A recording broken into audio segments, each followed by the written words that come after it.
Okay. Make sure I can do this. Swap between the two. Okay.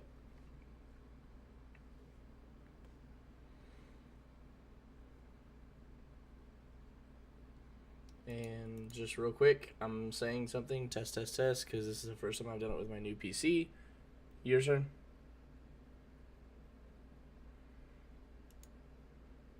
I love it. It's just like the first time with the new PC, I don't want to fuck it up. Just real quick, I'm saying something, test, because your turn.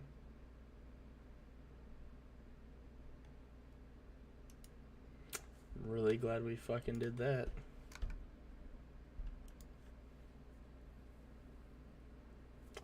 It does not, it has to be wrong then. I 100% changed it. Joe is saying that my stream title says Outriders, and I 100% changed it.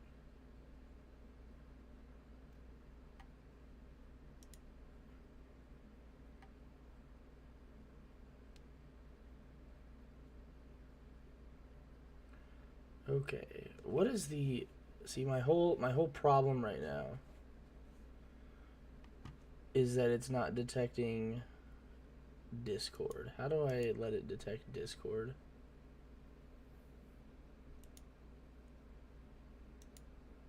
Hello?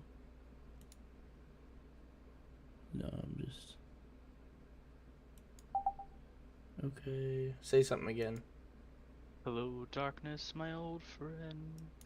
Jesus. Hello,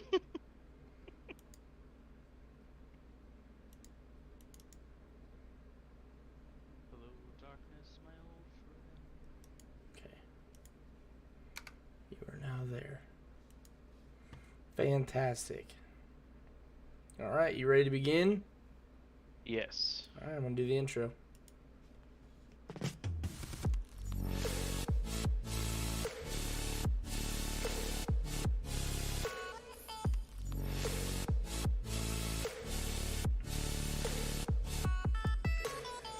Alrighty, boys and girls, we are live again with episode 11 of the Crave Gaming Podcast. Woo, yeah, officially surpassed the 10, so we're making our way, making our trek.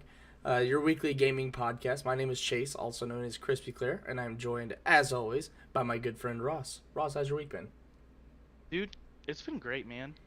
Been waking up every day in a better mood with a better outlook on life, and not to mention been winning a few games in Apex. Hey, there we go. That's You know, something. dubs are dubs. And I saw that you were training the wifey on how to play some Apex. Oh yeah, she can now hit targets. That's It's great. good. That's good. That's always a start. There's got to be a start to everything, right? Yeah, and then I took out some much needed frustration. Yeah. Well, that's good, man.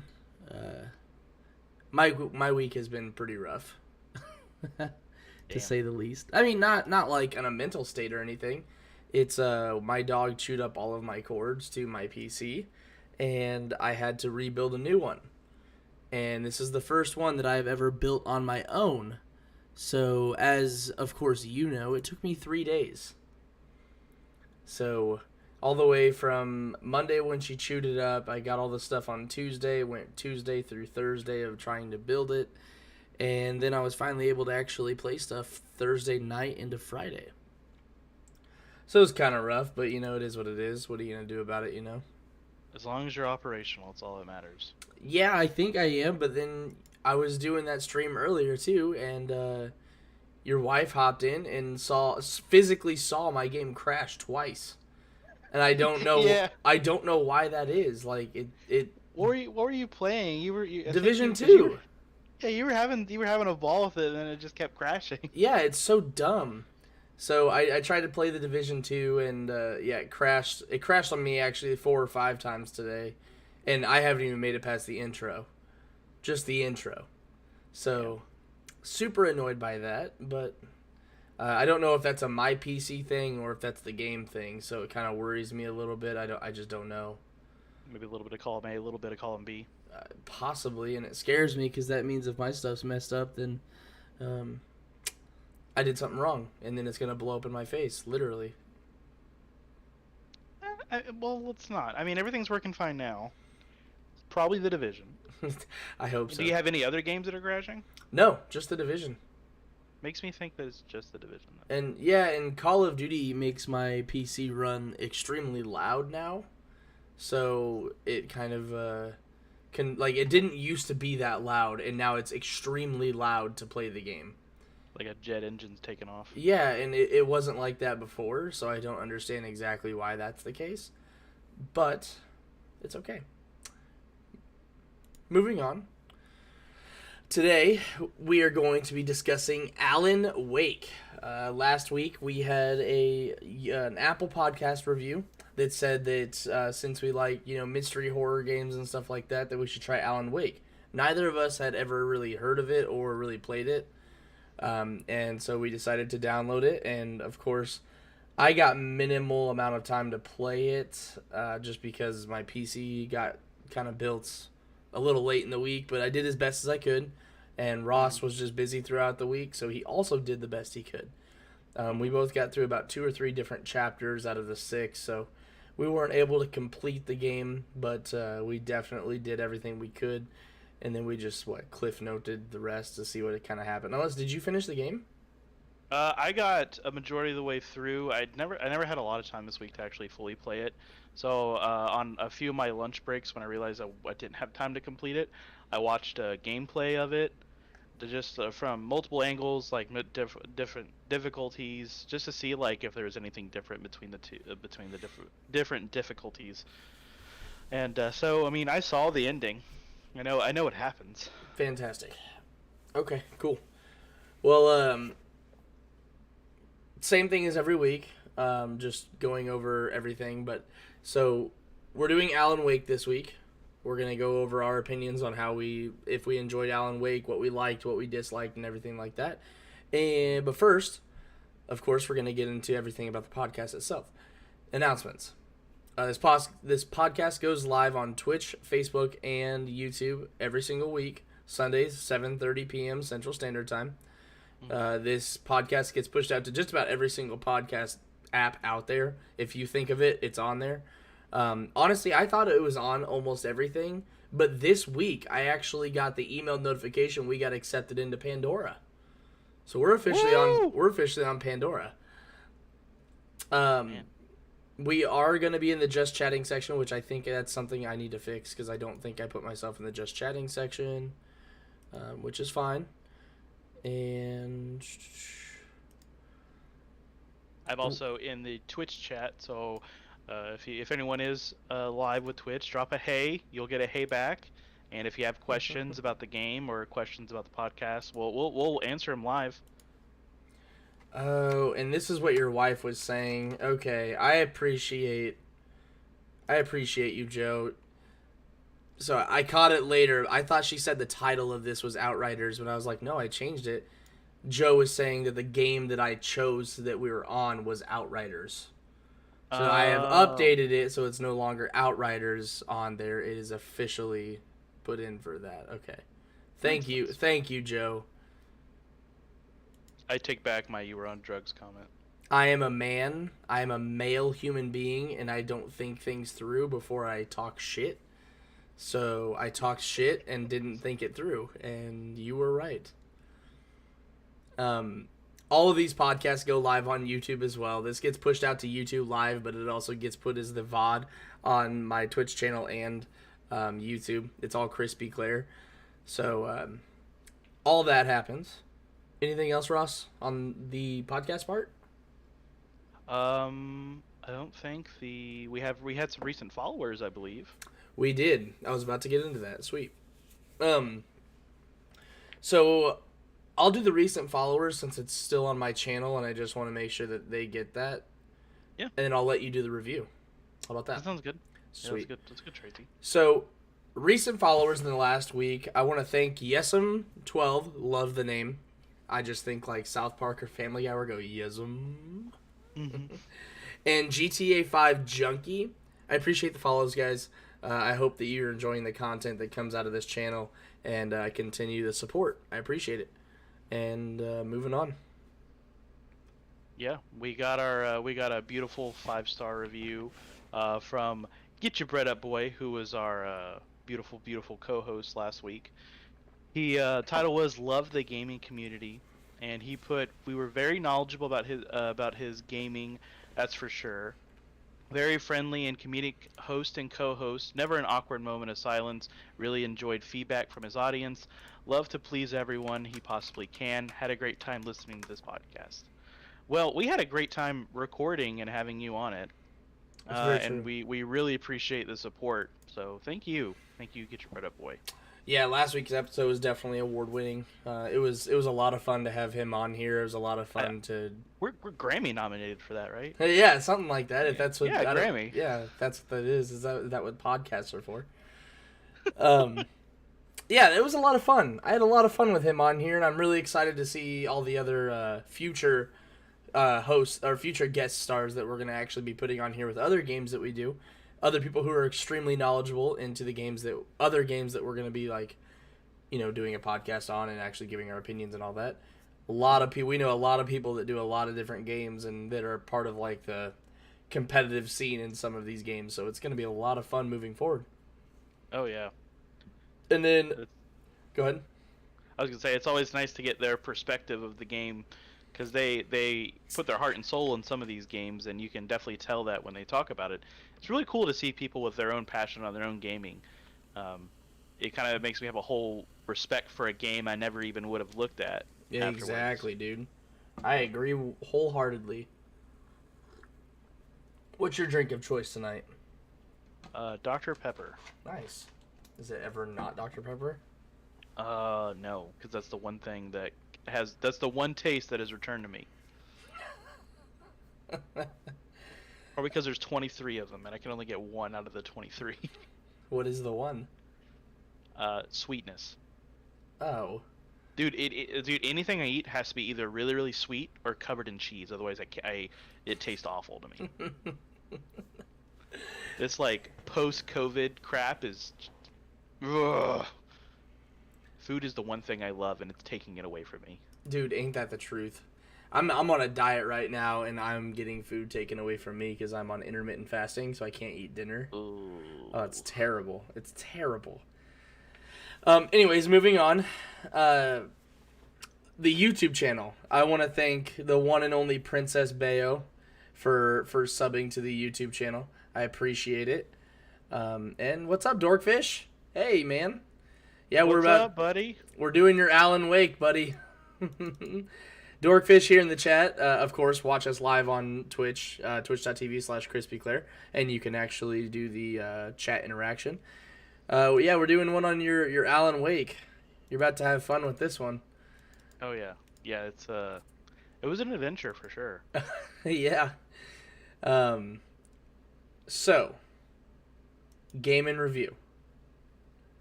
Do you want me to do this then? Yeah. Go ahead and do that, and okay. I'll take up the rear. Okay, no worries. So, the game came out May 14th of 2010. So the origins of the game itself. A decade ago. Yeah, dude, it's 11 years ago. This game is 11 years old. Yeah. Old. So Alan Wake is the protagonist in this adventure story, this lawfully adventure story. And Alan is a story writer experiencing writer's block. To help overcome with his writer's block, Alan and his wife take a trip together on a vacation. I think it's in the mountains or something like that. They go to like the mountains or this. It was in Washington. It's this cabin. It's a cabin in the woods, cabin on the lake is where they go just to have it like an experience away from everything. Maybe he'll get over his writer's block. Well, so here's my thing. He's a horror writer. Like he's a writer. He knows like the settings that these type of things take place. Why was it a good idea to go to a secluded cabin in the middle of the woods in the middle of a lake? that because has like bad juju written all over it. but when you're experiencing writer's block, the scene that you're putting yourself into is going to get you out of it. So you got to go to that scene, and maybe like looking around, maybe seeing other horror things, like scary stuff, is just going to bring that ending to his head. He's just like, Yes, man, but it doesn't that's kill what it him is. first. Hey, That's me. That's me. I'm the kind of guy that if I hear a twig snap in the woods, I'm not like, "Hello, yeah, I know. Billy, is that you?" No, I'm like, "Nope, nope, nope, nope, nope, nope, nope, nope, I'm getting out." You take a trip to Washington, and you're like, Billy, why are you in Washington? Right. Do you need help? Why do you have blood on your machete? Oh no! Yeah, yeah. Um, Sorry, go ahead. we've played too much Blair Witch Project. Yeah, just way too much horror movie. Actually, have you ever played the Blair Witch Project? I haven't. I've seen gameplay for it. I know it's on the Xbox Pass. I've been meaning to play it, Well, but it looks. saying that out loud, this game reminds me so much of the Blair Witch Project, just not as scary. You use a flashlight to get rid of all the enemy. We'll get there. Okay. Continue. Whenever they get to this cabin in the woods, basically, Alan's wife tells him that he needs to confront his writer's block because Alan is suppressing this idea that he doesn't have writer's block, and he does. And his wife's like, you need to overcome this by basically telling yourself, I have it. I need to figure this out. So in this confrontation of himself, Alan falls into this separate world of his own storytelling. So the book that he is currently making and can't finish, he falls into the world of this book and creates an alternative universe that basically he is fighting with the light, which metaphorically represents the writer's block, represents the end of the writer's block. So like if he follows the light, he can figure things out. But he's Kinda being like the light at the end of a tunnel thing. exactly, except it's not death at the end of the tunnel. It's the good. You want to follow it to get the good and all that. And he's being chased by the dark, which is actually writer's block itself. In this game, your ultimate goal is to find the light inside of every level and follow it and fend off the darkness. And what they give you is a flashlight, a revolver, and a flare gun. And I think you get weapons along the way. You get like a shotgun and rifle. You get better stuff along the way, but essentially you always have a flashlight and flare gun and all that stuff. And the only way to kill these darkness characters, they're called the Taken. I'm just going to call them the Taken. The only way to kill the Taken is you have to shine your flashlight at them to basically pull the darkness out of them. And then I hated the way that they actually introduced the Taken as to why you're still killing this person that's attacking you. So how they introduce it is you shine the flashlight at them for the first time, the darkness goes away, and then they get the narrator goes, well, that guy still has a little bit of darkness in him and he's still a threat. You still need to kill him. So once the darkness leaves, are you not just killing a human being? Right. Like, am I wrong? Like, you're just killing a person. Well, it's a fictional, but it's like a fictional upside down world where, I mean, yeah, he's gonna have to like kill him. But yeah, I wasn't a fan of that. I felt like it was an extra step. Yeah, it's combat with extra steps. Yeah, and it's like, I get the idea of trying to like pull the darkness out, but then if you're pulling the darkness out of somebody, then you no longer should have to kill them. I think they shouldn't have made them like characters. I think they should have just made them like shadow people. And also, can we talk a minute? Yeah. On the dialogue? Yes. From those things. Just I like, the game is supposed to be intense. And there were times, to interrupt, in fairness, I couldn't tell you if this was intense horror mystery 11 years ago. But nowadays, when you have games like Phasmophobia, Blair Witch Project, and all these other, like, Outlast, this may have been scary 11 years ago. I don't know. And even Dorkfit agrees. It was a weird concept for them, but the dialogue is what really killed it for me. Like, there'd be times, I would see him behind me, and I'd be like, where'd you get there? And then they would say, like, weird things, like, only you can prevent forest fires. And I'm like, wait, hold, what? Smokey? Is that you? And Yeah, I would be thrown off guard. Or like the one guy, the wildlife refuge dude who got taken, and yeah. then he was like, "Do not feed the animals." I'm like, "Are you threatening me?" Or what? It would throw it off like every time. I'd be like, "Oh, that's kind of scary. He's really fast." And then all of a sudden he'd just, you know, don't litter. Give a hoot, don't pollute. And I'm over here like, "Stop. Please." Yeah, and I don't know. I feel like if they just didn't make any talking, like if they didn't have anybody talk as part of the Taken, then that would have been a lot scarier. Just because you have a dark entity just following you. And the Dorkfish over here says the dialogue seemed like playing Halo with the That IWHBYD skull on with the occasional humor. I yeah, that can't was a remember what that skull. stands for. That yeah, I don't know what it stands for, but that was the skull where you would have like weird dialogue from Yeah, all the IW. things. And that's exactly what it was like. He's 100% right. It was so weird. And like some of the stuff they say, like Barry, the character there, he Oh, was okay. It's I would have been he your daddy. yes. Okay. Yeah, that was it. That was it. Oh my god, yeah, that I would have been your flooding daddy's back skull. a whole other memory. But Barry, he all he was comedic relief. That's the whole reason his character exists. And I'm like, Hmm. in a horror game, I don't want comedic relief. Like I get why he's there, but no. Let me be tense. Let it be tense and dark and gloomy. Yeah, But and go ahead with your thing. no, I you're just wanted to I ramble agree. on though. It's like they tried to throw humor into this like horror mystery game and it's like it's just didn't fit. That's like I I guess it's like in a recent time. It's like playing Outlast and then just like in the middle of the game they just have like a fun little playroom full of children and they're just laughing and playing. While you're in the middle of asylum that's completely broken down, or I don't know, it's not like it wasn't scary humor, it was just humor that was just thrown in there and you're like, oh, okay, that's I get that. That makes me laugh, haha. yeah, that's like, and but then you're also saying it's like the stuff they actually said was more weird than anything. Some Yeah. stuff wasn't even humor, it was just like, don't feed the animals. Okay, um What? I I'm not sure won't. about that. Yeah, I won't, thank you. um But later down this entire storyline, this alternative universe. So basically, again, he's inside of his own book that he's currently writing, trying to experience to get out of writer's block to experience what the ending is going to be. Alan meets a mentor by the name of Zane. When he meets Zane, he allows Alan to be more like this. Meeting a mentor allows you to be more confident in fighting off the darkness, and this is a big changing point in the story because Alan starts to overcome writer's block utilizing the training and all of the confidence that he's getting from this mentor of his.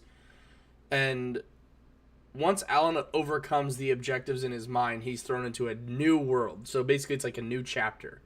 And Mm-hmm. this new chapter is where you experience like the different enemies that kind of come out and all that. But it's I still the will same admit, aspect. the one with the chainsaw did get me kind of. Did made my blood rush a little bit.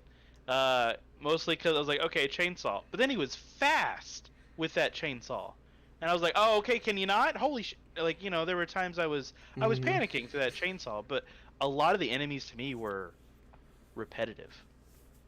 Yeah, there's only like two types of enemies in this whole game. You don't see anything new, different, or anything like that. You just see like two, maybe three types, and then I think there was like the crows. The crows were nice. I'd say that was probably my favorite enemy, was the crows, because those were like they were like shadowy flock of crows, and like it made sense, and they were terrifying because you didn't know when they were gonna come. yeah. Um. Uh. Sorry to interrupt. No, you're good. I enjoy it. It's the back and forth.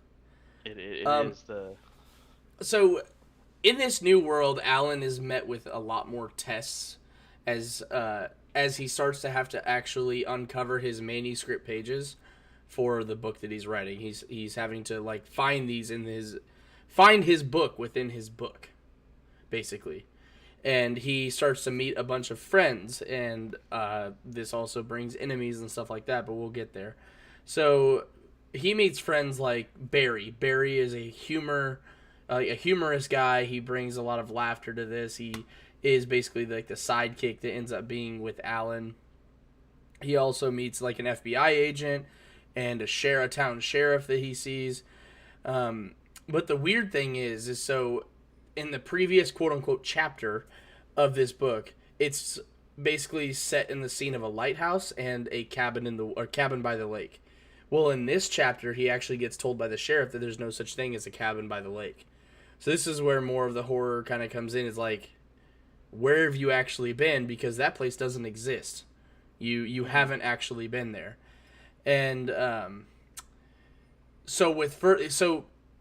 course, coming from the location that he was just at, he doesn't believe this sheriff, and so he does further investigation. Him and Barry's all up, like he's like, let's go on an adventure. I love it, and so he just follows, and so he meets a woman named Cindy. Cindy is, I want to say she was in a lighthouse. He found her in a lighthouse. And Cindy is a big person in this entire thing because she is able to show Alan and Barry this place called the Well-Lit Room. It's a room of basically peace and harmony where there's no Taken that can actually show up because it's a well-lit room. The light is there. That's the in peace. It's the light. And once inside the well-lit room, this is the biggest, I guess, spoiler, is when they get to the well-lit room, the antagonist is with them at this point. I can't remember the guy's name. Victor? That could be so wrong. I can't remember his name either. It's fine. The antagonist is with them, and the antagonist is actually attempting to collect all of these manuscripts, and that will end up like... He's the essential darkness. He's the bad guy, the worst of the worst. So he's trying to stop him from figuring out his writer's block, Alan. So when he finds the final manuscript, he's essentially that sends you into the final boss area. And after killing the final boss, you end up returning to the real world. And the ending of this game is basically just like he figures out what's going to overcome this writer's block of his. And then he decides he's going to stay in this cabin with his wife and finish the book there. So, that's the entire story itself. Any thoughts? I like what the story was going for. I really did. I like the idea, like the premise of, light versus dark. I like the idea that it's all in his head. It's very Silent Hill-ish. It's like your own internal demons are being reflected to you, and they can kill you. Like I said, I did like that. I like what the story was going for. I just felt like the delivery was less than perfect, less than decent in some aspects. And I know that sounds super harsh, but I mean, that's just my opinion of it. I feel like there's a lot of things that could have been done better. But the story, like I said, the story was, I know what it was going for, and I think, Thomas Zane, that was the guy's name. I was gonna get there when you were done. Yeah, thank you, Dorkfish. Dorkfish said the antagonist, his name's Thomas Zane. It was Zane. What was I saying? The story, you knew what it was going for. Yeah, like I know what it was going for. Like it was a good story. I just feel like the gameplay itself is what kind of held it back from being a really, really, really good game.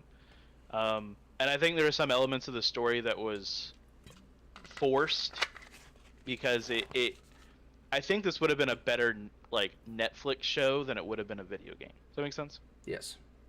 Because it's better of a story than it is an interactive game. Right.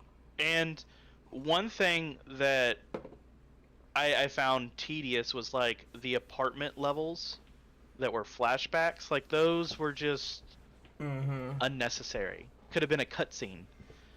And that's kind of like that's pretty much my whole 2 cents on it. Like I know what the game was going for, and it's really interesting. I just don't think they did it correctly, and I don't know if it was between the budget or the writer or whatever. But the premise was really good. I was really happy with I was really excited to start this game, but then as the game progressed, I was like, "What? Hold on, what?" And that's my opinion of it. Yeah, I mean, to be honest, it's hard for me to tell because if I'm being straight up honest, I've played so many story games out there or like horror games where this one just wasn't scary to me anymore. But it's hard for me to justify because this game is not new. It's something from 11 years ago, and so like I said earlier, this could have been scary back then. That could have been something that was terrifying to people. It could have been something that it just doesn't compare to the phasmophobia we play anymore or the Outlast or like, Blair Witch. yeah, Outlast was a whole different dynamic on scary, and then once you play that, it's hard to replicate the feeling because and Yeah. maybe that's it. Maybe we're just so numb to the series because of how much we play that if something doesn't hit a certain way, it's not going to hit perfect at all. Yeah, and that's about where I'm at is but the only difference between you and I is I get where this story was trying to head, but I wasn't a fan of it. I wasn't a fan of like a story based off of somebody who gets submerged in their own book to overcome writer's block. It was it was odd to me, and I guess I'm also not a book person, so like when it comes down to it, I don't like people having writer's block. These people created a game about someone with writer's block, and that was just weird to me. And then when it came down to the gameplay itself, it was hard to overcome that too because the camera angles were terrible. Like you had a very close over the shoulder like gameplay feeling, but it was like super close to your shoulder. It wasn't backed up or zoomed out. Your field of view was like 50. Like it was like literally right here. And that's what you got to see. And so it was hard to like turn corners or go the right direction or turn left and right because its camera angles were just super odd. Walking physics was really weird too. Yeah. I don't know if I suffered a lot of fall damage. Almost got myself killed numerous times. Could be like, hey, can I go this way? And you can. The game doesn't like it when you go that way, as I figured out numerous times. But yeah, the camera angles were really weird. I don't know, and I do think it's weird. Now that you mention it, it was a game about writer's block, which makes me think that they were trying to work on another game, had writer's block, and then made this game. That's almost what it seems like is that they were trying to overcome writer's block themselves, so they created a game about it. And I guess that's just maybe not my thing. I don't know. It just seemed a little weird to me.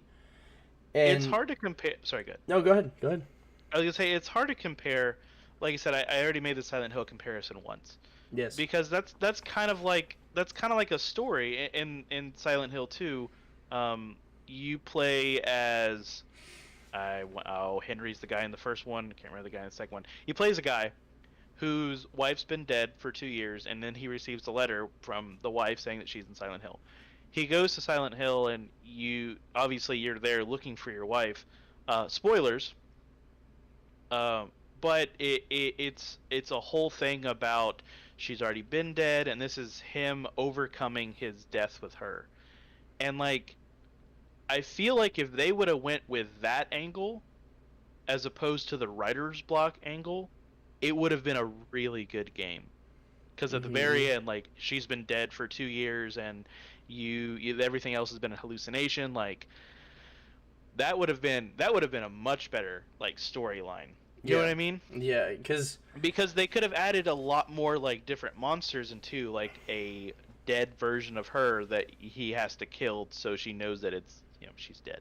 Like, yeah, that would have fucked me up. I don't know about you. And the worst part is like the hardest part of like rating this game or like putting out our own opinions is the fact that 11 years ago half the games that we've played now never existed. So, of course, we have thoughts of like, well, she could have been dead X amount of years ago. Well, that's Dead Space. Could have done that. Silent Hill came out after this game. Like, this may have just been the actual, like, one of the starts of how modernized horror games are made. Except one thing I do wish they definitely could have done, because it was done back then, is make multiple enemies. That was just redundant and boring, is facing the same, like, couple enemies throughout the whole game. There was... What Go ahead. I would say it was nice later, because in later levels you only fought like the big brutes mostly, and like there were some times like it was pretty intense, but yeah, it was more or less the same thing. Dodge, shine a light, shoot, dodge, shine a light, shoot. And it was... So, one thing I hated was the perfect dodge cinematic. I was like, Right. why? Like, that is so weird to me, the way they did that. Is like, it didn't slow anything down. It didn't benefit you at all. It literally just did like a full-on camera angle change, cinematic of you dodging perfectly. I got to a point where I was like, I don't want to dodge perfectly. I don't want this to do this cinematic thing at all. But I will here. I'll let you go on the good. What did you put in here for the good? So for 2010, I think the graphics, the design, like the world building aspect of the game, top tier. Like the graphics look good for 2010. The lip movement, the character movement, like, well, minus during the actual like gameplay physics game movement, that was a little weird. But like, Cinematics. yeah, the cinematics were just top tier. And like the chase scene whenever the dark presence was after you, those were intense. That was like, it was kind of like the rush you'd get when you were running away from the boulder in Crash Bandicoot.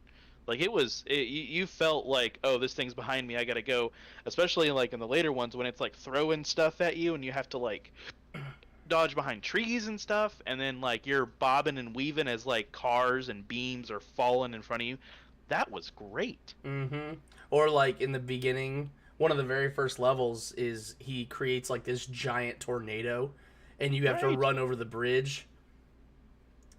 Like that was intense. I Mm-hmm. was stressing.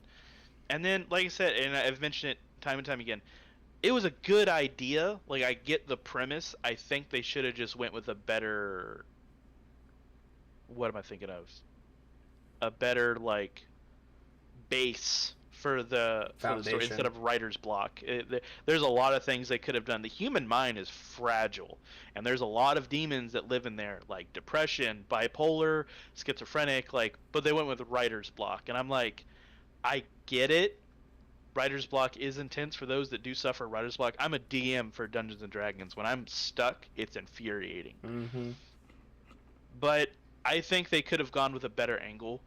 But the idea of being in your own universe, stuck with your own demons, super good idea, especially for a horror game.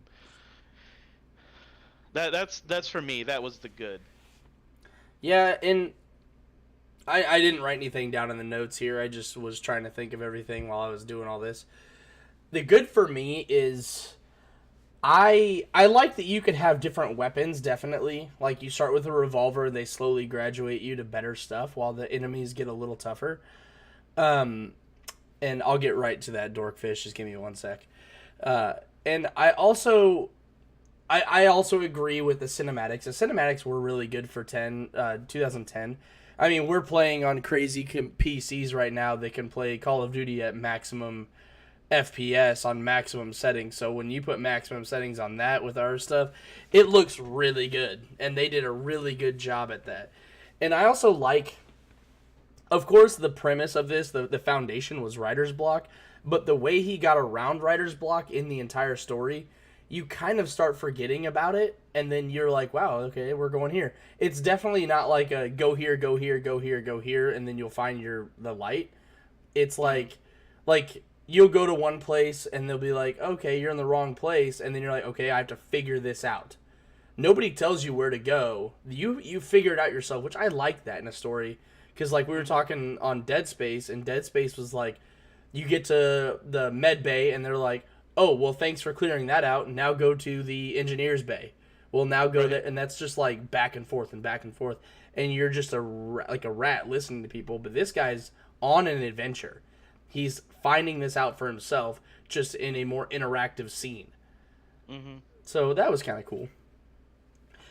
And then Dorkfish over here says, agreed. And this is for when Ross was speaking, so before I did. He says, agreed.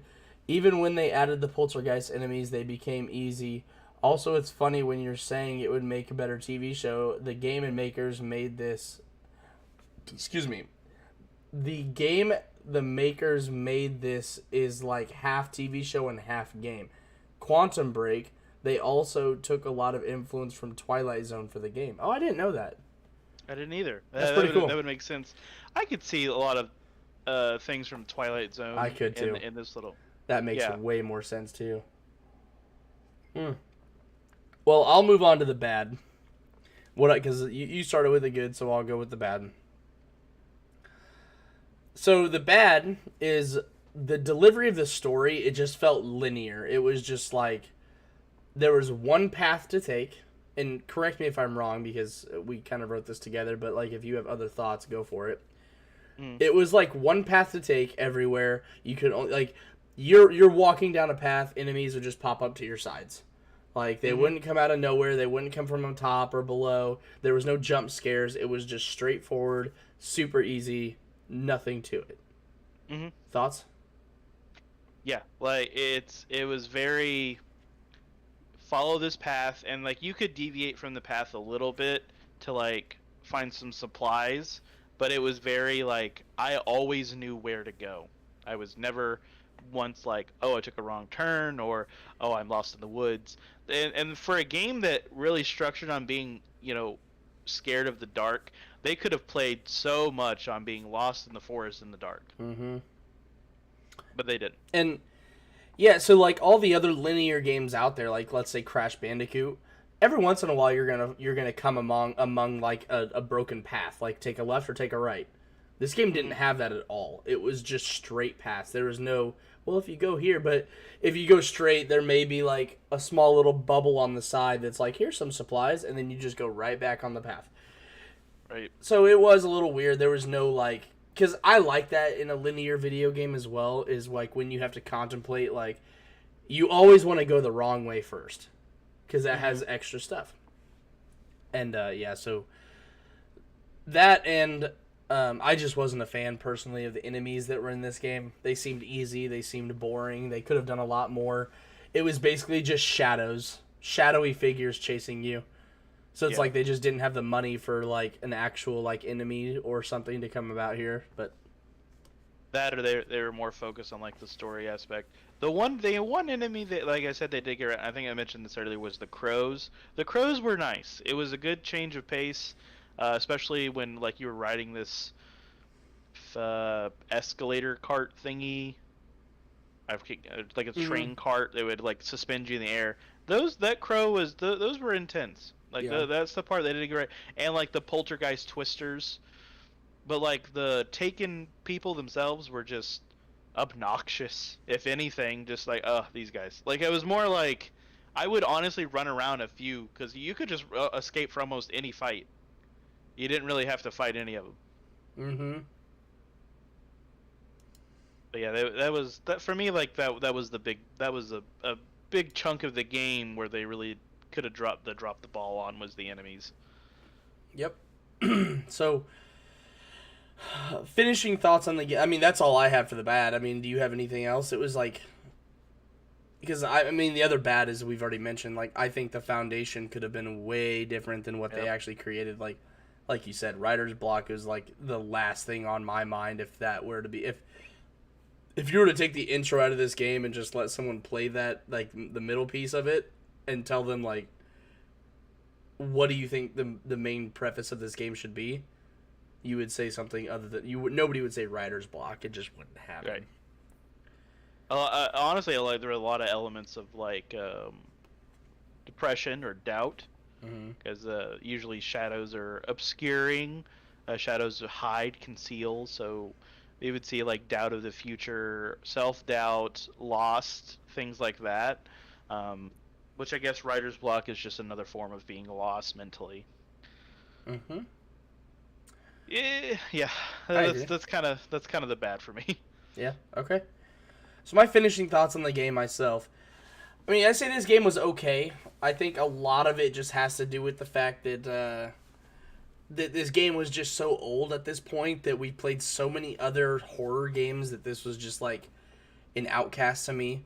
Like it just didn't hit like the horror spot. But I would say that it's definitely not one of the best games I've played. But I'm not mad that I played it. So there's that. Mm-hmm. The story is definitely different than any other game I've ever played before. So it's unique. It's definitely unique. But the actual story itself to me wasn't like personally. It just wasn't like enough to keep me going all the way in the game. Like I was just like I got pretty bored of it pretty quick because it's just wasn't my style, I guess. It was a lot more mystery and a lot more solving than but it like wasn't a puzzle game. It was just weird. But I can't say I'm mad I played it. I did enjoy the playing time that I got and I now have the game, which is pretty cool. But I wouldn't say it's my favorite game I've ever played. And what about you? I pretty much the similar thoughts. It's not my favorite game ever played.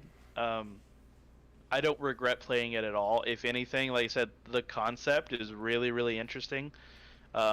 I just think the delivery is the bad part of it. It just wasn't delivered properly. I think if another studio was to make a reboot of it, like oh who would be a really good one, like pretty much anyone at like who did trying to remember I can't remember. It's the same one that did Silent Hill and um anyway, like if another studio tried to do a remake of it and they actually Konami? went with yes, thank you.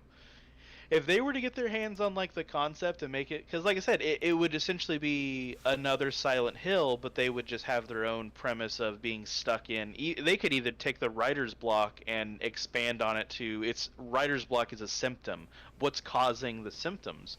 They could go into like personal doubt, personal hate, personal turmoil, depression.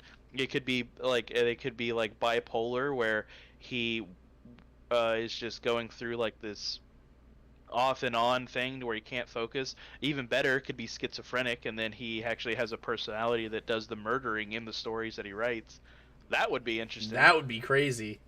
right? The And bad like guy's like a second person, a second him. that's what I'm saying is like the concept was really good. The delivery is the only thing I have a problem with. So like I don't regret playing this game at all because it gave me a lot of good ideas, and I saw the potential that was there. It didn't get delivered properly. Um, so I mean, like I said, don't regret the game at all. Just wasn't my favorite to play, but I'm happy I'm happy I have it because I can revisit it if I want to take some elements from it or some quotes from it. Because like they quoted a lot of Stephen King in it, which Stephen King's one of my favorites as well. Um, there was a lot of like really interesting concepts, and I like I said, it was just the delivery for me was the only thing that was really lacking. That makes sense. Um, Oh, glad you agree with me, Dorkfish. If I do have some good ideas every now and then.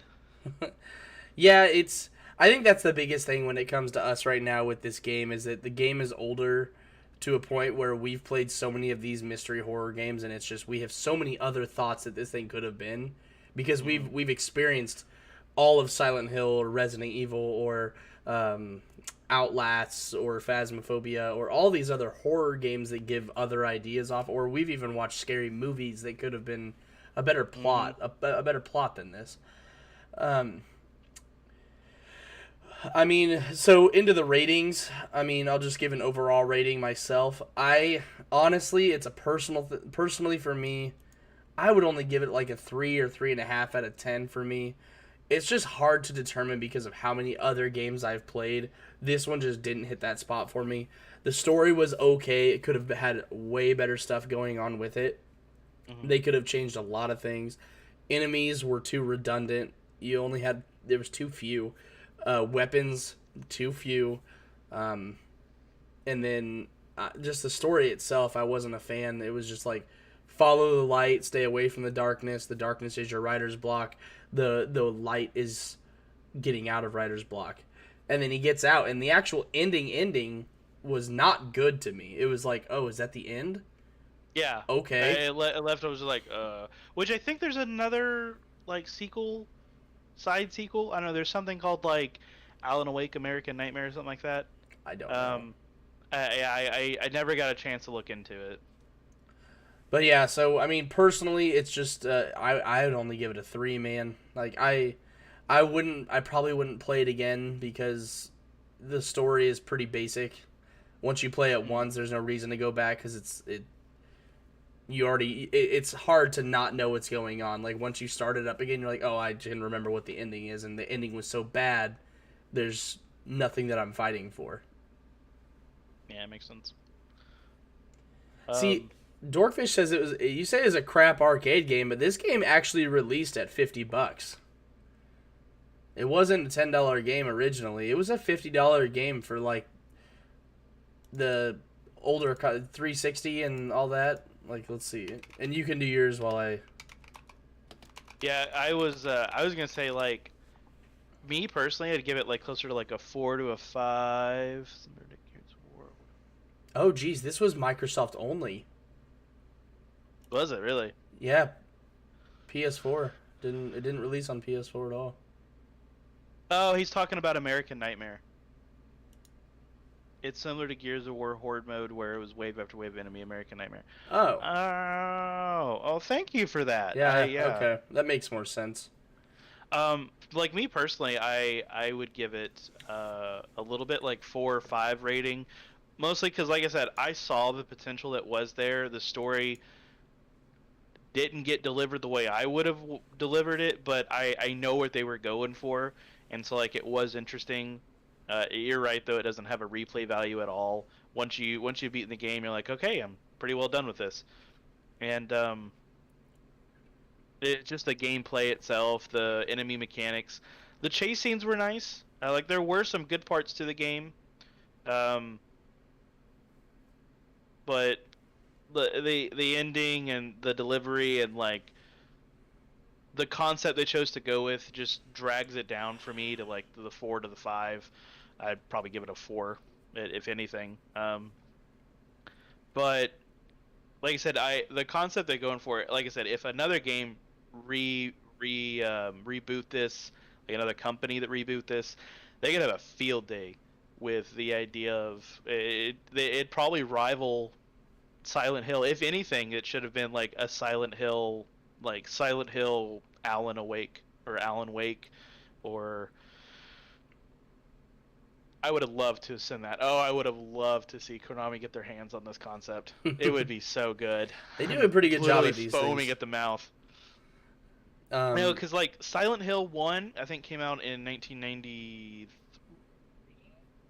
and then Silent Hill 2 came out after that. And I'm, you know how I feel about sequels. It's rare that sequels live up to their hype. Yeah. But like Silent Hill 1, 2, and 3 was okay. Good to know. But 4 was like really good. 4 was so good, and this was like the 4th iteration of the sequel. Because what they did good, and this is me just rambling about Silent Hill at this point. Go for it. What they did good though is they took one concept, and that's the human mind, and then just expanded it. None of the stories like match up. You may see similar characters from other games, but it's their own story every time. Mm-hmm. And I think Alan Wake could have been that, because if they would, I mean, Writer's Block was not my first choice, obviously, but if they would have gone with schizophrenia, but like any of the things I've mentioned, it would have been so much deeper. And then they could have kept doing it. Every book that he lived through could have been a different illness. But I agree. that's my personal opinion. That's the potential I saw behind it, because I mean that's me. It's what I do. I think we found ourselves a new game developer in our hands. Maybe. You can rival Konami. I'd love to work for Konami. There you go. Love it. Just put me in a room, give me caffeine, I'll just rattle off ideas to you. I'm never. You're the idea man. Yeah, the idea guy. They pay to be the idea guy. $60,000 a year plus benefits. Oh, that's more than I would have wanted, but sure, thanks. I mean, it's really gonna take me maybe like 2 hours a week to do that. So. We'll call it an even 50. You know, I'll even lower it down for him. Any final thoughts? Konami. Huh? Any final thoughts? I think I gave all my final thoughts. Okay. I saw the potential. I know what the potential could have been, and it upsets me that it wasn't delivered properly. Fair enough. So there's our take on Alan Wake. Very average, if not a little below average, but that's just because 11 years ago things were a little bit different. It could have been phenomenal back then. I don't know.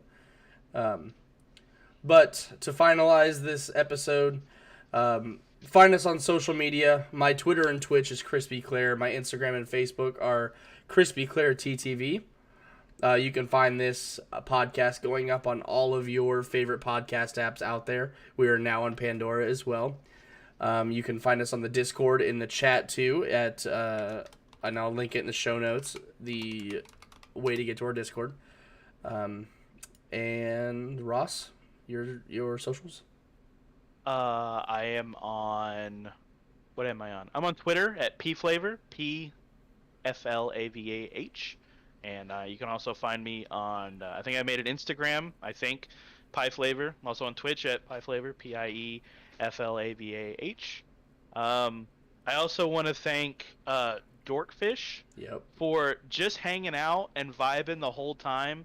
No, dude, thanks for shouting out the game. Like I said, it may not have been our favorite games, but we don't regret playing it. We love trying new games. Exactly. So if you have another game you want us to try, we're more than happy to do it. Like I said, we don't regret the purchase. We don't regret the experience. It was fun reviewing a game that we've never played before. It really was for the first time. So, yeah, a huge shout out to Dorkfish. He was in the chat the entire time, just vibing out. And if you guys want to come vibe in the chat, just do it. Like I said, we love talking to our chat. We love vibing. Throw in questions. He had a few comments, and we read those out loud. So, again, huge shout out to Dorkfish. Really appreciate it. But those are where you can find me, and I'm always here every Sunday at the best podcast ever. Yeah, I was actually going to shout that out too. Extreme special shout out for Dorkfish. He's the one who wrote the Apple review to get us to get Alan Wake. Again, right, and I'll just get into the ending statement here. Give us a 5-star rating on Apple Podcasts, and if you accompany that 5-star review, we will read it live on the podcast as we did at the beginning with Get Your Bread Up. Send us your suggestion of what game you want to play, and we'll play it and leave a review of what we think of the game. And side note on that, we are going to actually start giving ourselves more than 1 week to play any game suggestions, just to get a better understanding of it all in case something does happen. Like this week, I spent 4 days not having a PC at all, so I had to grind as much as I could in 2 days. Did everything I could. But we will take into your suggestion, and we will put it on our next, the very next thing that we have of outside of what we already have planned. We'll be sure to announce that too. So yes.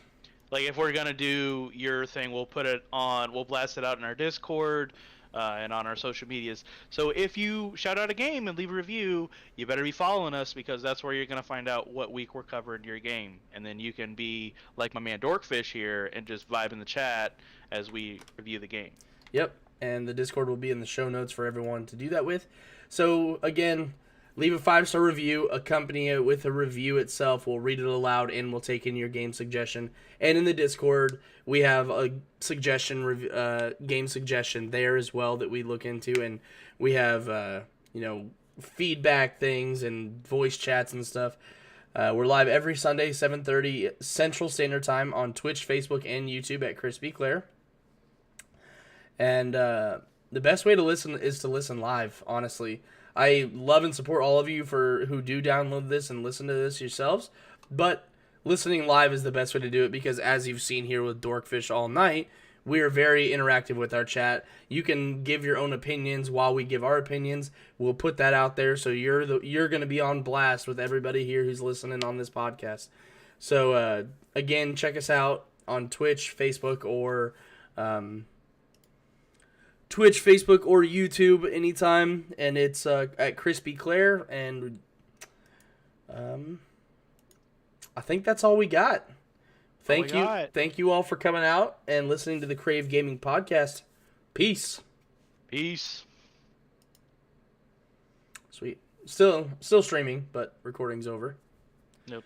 Because I think we're probably gonna take a small sabbatical. And I saw you look away. Does your wife need you?